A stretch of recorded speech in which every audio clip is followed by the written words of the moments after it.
I don't know what kind of stories it'd be. It could be anything. As long as it's truth. Well, I've been around quite a bit, and I'll tell you, I remember a lot of them. Yep. I tell you, I wish it was more like that. I do too.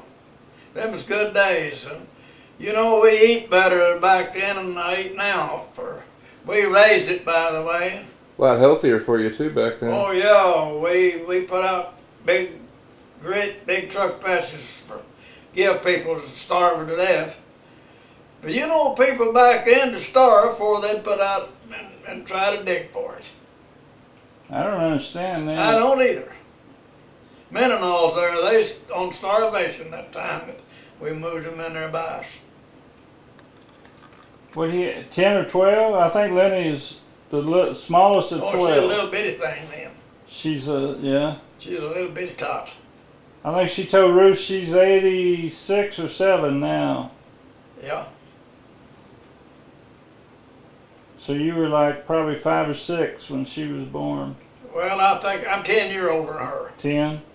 Well, she wasn't that old then. And she has still got a husband. Huh? Ruth asked her. I thought she was a widow, but her husband's still living. Yeah. Well, I was thinking she told me he was. Yeah. He must have been a car worker up there in a car plant. Yeah. But, yeah. She remembers you, though, and your family and living down there. Well, I remember him real well. That's a lot of things I wished I really didn't remember that happened. Did he ever tell you about Lindbergh? Mm-mm. He saw Lindbergh flying down. Yeah, I was about 5 years old. We lived up in New Liberty. I was out in the yard, and I heard something coming.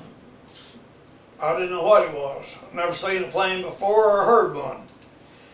And Lindbergh come over, just topping the timber, boy. He was just barely over the top of the timber, barely over the house.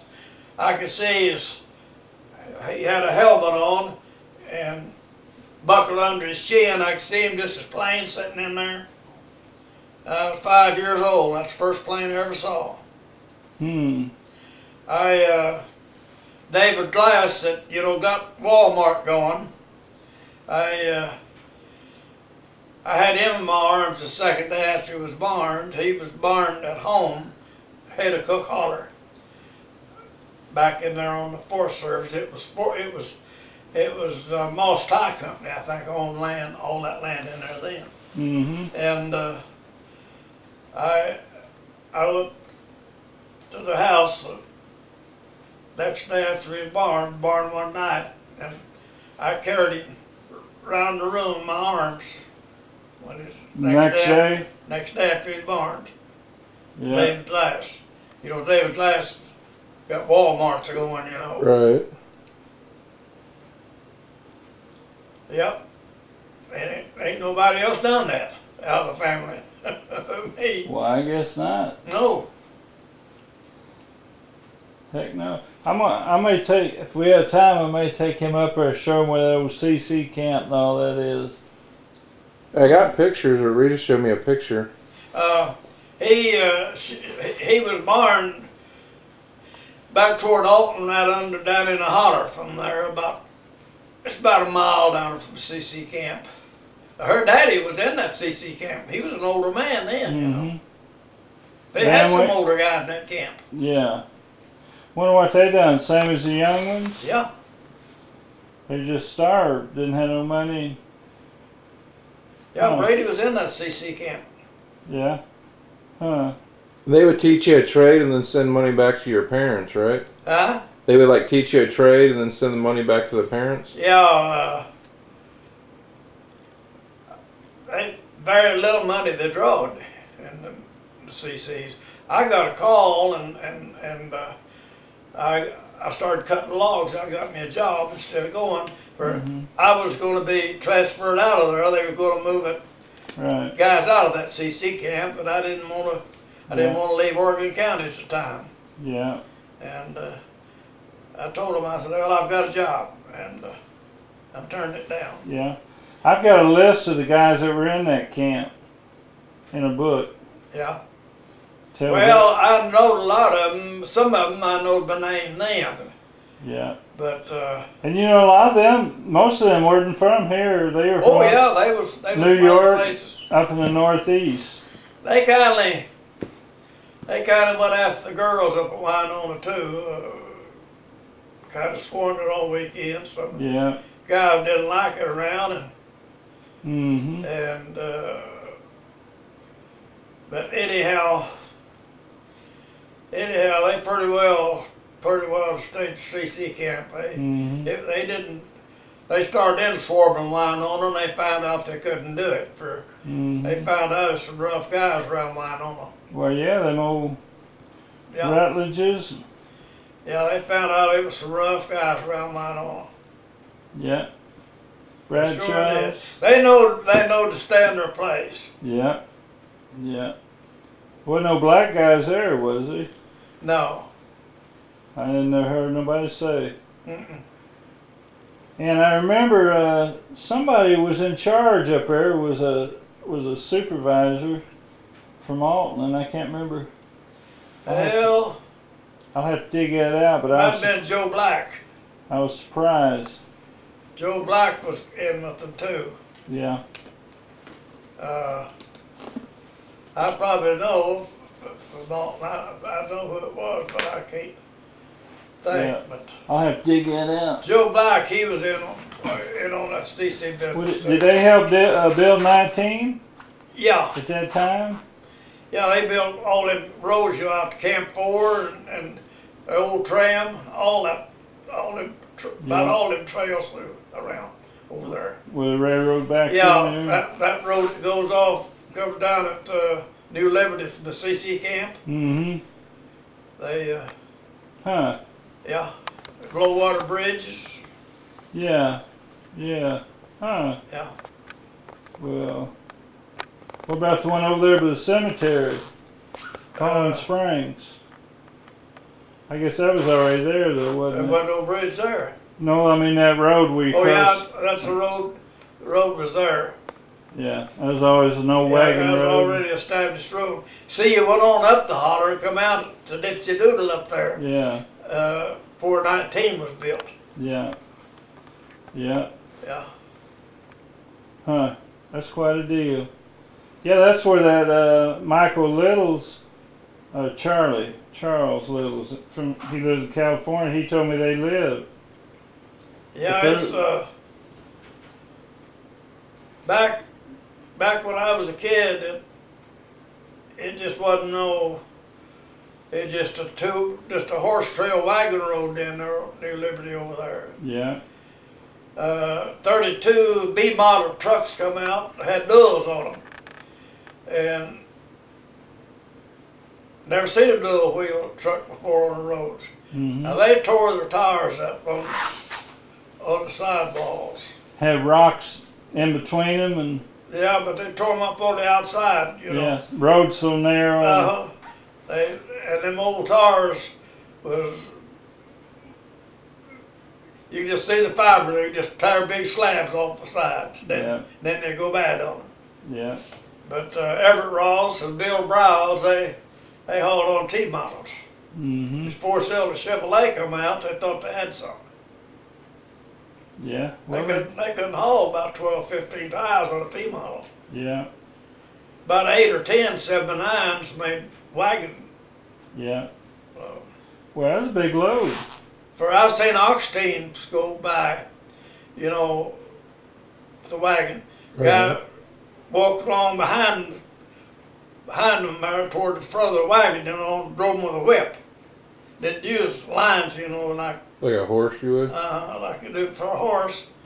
I've seen a load of logs come in down at Turner's Mill when Turner's Mill was going. It had a sawmill, a planer mill, wood saw, grocery store, post office, all under one roof. Mm-hmm. That'd be wild.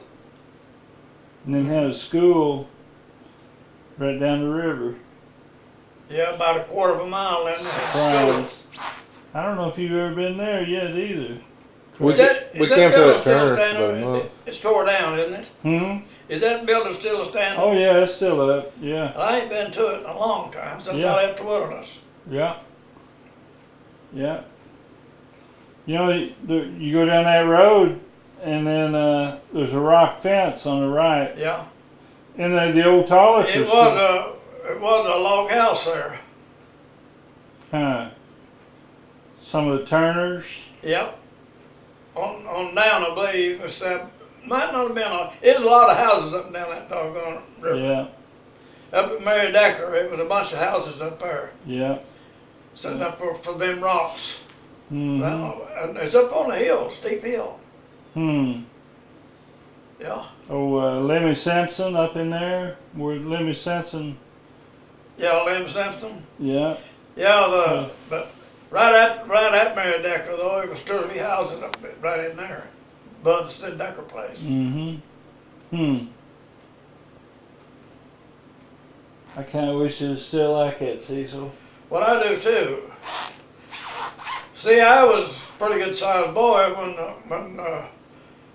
government bought all that land. You see, and Yeah, from my Moss daddy time. told me. My daddy told me what would happen when they bought it, and it's come that way. Oh yeah. It's come just exactly like he told me Yeah. it would. Yeah, that's a shame that we've come to this. Well, son. Well, it's big. Lived my life. You went through some changes, and you will think about some of them every day. But I know if a house will burn or something or another, all the neighbors come in and build another house in 2 days. They'd have a house up for them, Mm-hmm. and didn't cost no money. Yeah. Somebody would get down sick or something, the head of the family, it'd be somewhere in there to help them out. Do you remember Jimmy Little's dad at all? Who? Jimmy Little's his dad? Oh yeah, I remember him. Well, yeah. Yep. I worked at a sawmill, went right down by their house every morning and every night, coming home Mm-hmm. at the upper end of the field where he lived. As a weaver? Wasn't that a weaver? Oh, Andrew Hawkins, the one had the mill. You know, I was going to write that down. Andrew Hawkins, Andy Hawkins. Right up there by the raider hole. Mm-hmm. I don't know where it says sign of that mill or not. I'd like to look, when there ain't no leaves on sometime. Right. I've been wanting to ride my four-wheeler in there sometime. But I worked the sawmill when I was real young. There, yeah. I lived and grew. Well, I was married. When I was first married. Mm-hmm. It might have been. It might have been right after when I come out of the army. Yeah. But you don't remember then if Lizzie was still living? No, I don't remember. Well, they had moved up What on... year did she die? I don't know. I never could find out. Well, I was thinking that she sat on the porch quite a bit. Mm-hmm. But see, I had Goldie out the night that Mm-hmm. the old man died. Yeah. And we were off, left Jimmy over at Hairpin. That's what I told him.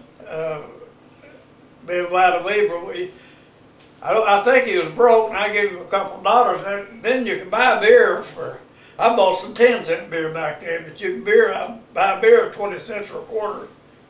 I gave him a couple of dollars, by the way, and I said, go on in. I met Audrey Goodman and his girlfriend. He was a Model A. He had a 28 Model A, two-seated car. When I pulled up, they just pulled up about the same time. I gave Jimmy a couple of dollars. I said, here, go on in, I'll be in a few minutes. For I know he's broke. Me and Goldie talking to Jimmy, and I was done. Goldie didn't have much to say. So me and Audrey and Goldie and his girlfriend, we went wine on to get some whiskey. They had 3-2 beer there. And we just want something stouter. So we went to Winola, got some whiskey, we come back, and Jimmy he was outside by the way there, and Wiley Weaver, he said, said, you're off and left him. So he's going to cut your tires off. So I told him not to touch that car. And Goldie said, let's run off and leave him. So we just crawled in the car and run off and left him over our foot. But we went to 19 Bridge and slept on the bridge in the car. It was black dark, I remember. And next morning, I walked her up to the upper end of Dorsey's Field. And by the way, I got home and found out her daddy died, Rob Littles. And you said that your dad made his casket? Yeah, my dad and Roy Douglas and dug his grave. They made a coffin. They didn't make no casket. They put him in they just rolled him in a blanket and laid him in just a big box, you know. Okay. You know, back then, now they go concrete a lot, you know, and casket and everything. But back then, though, John Reed and Dad and Roy Douglas, they done most of the work. And the women, they lined the caskets with silk and everything. It's nice, it was put away nice. But ordinarily. And then Don Alcorn took him to Fallen Springs to be buried. And I was over there the evening after. I was over there when they was digging his grave. Then I went back after they buried him over at Fallen Springs. And did they have any kind of marker system back then, or did everybody just remember? Only thing they just put a rock up in the grave, not put no names on it or nothing. It's a rule. Okay. See, Ross graveyard that I cleaned up, it ain't got over 4 or 5 marked graves, has it, Bobby? Mm-hmm. They just got rocks standing up, you know, marked with rocks. Mm-hmm. Yeah, because I've seen a lot of people say Fallen Springs, but when I walked it, I couldn't find hardly anything.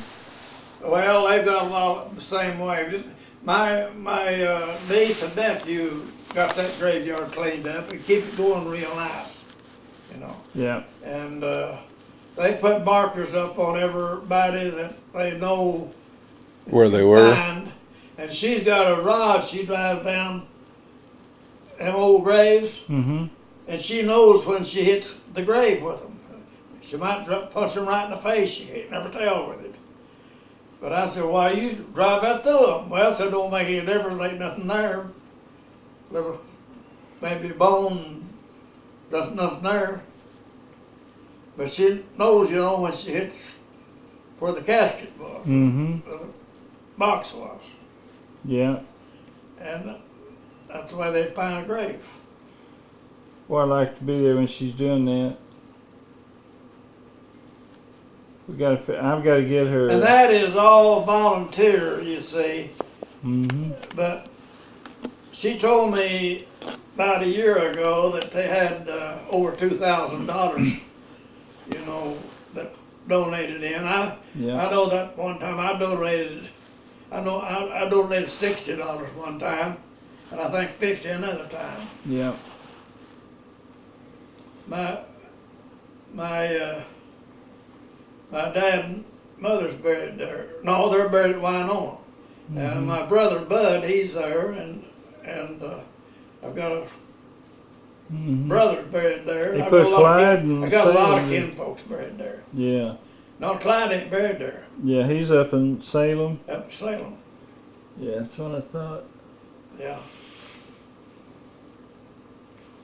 Well, son. But I've got a lot of history for back in wagon team days, you know. By the way, we'd go to church, there'd be a lot of buggies there, and they'd come ride horseback. And might be my grandpa, and he had a T model, Dad had one. But it wouldn't be over 3 or 4 cars, it mostly be wagons and buggies when I was, when I was, Oh yeah, back then. when I was 7, 8, 9 years old. Yeah.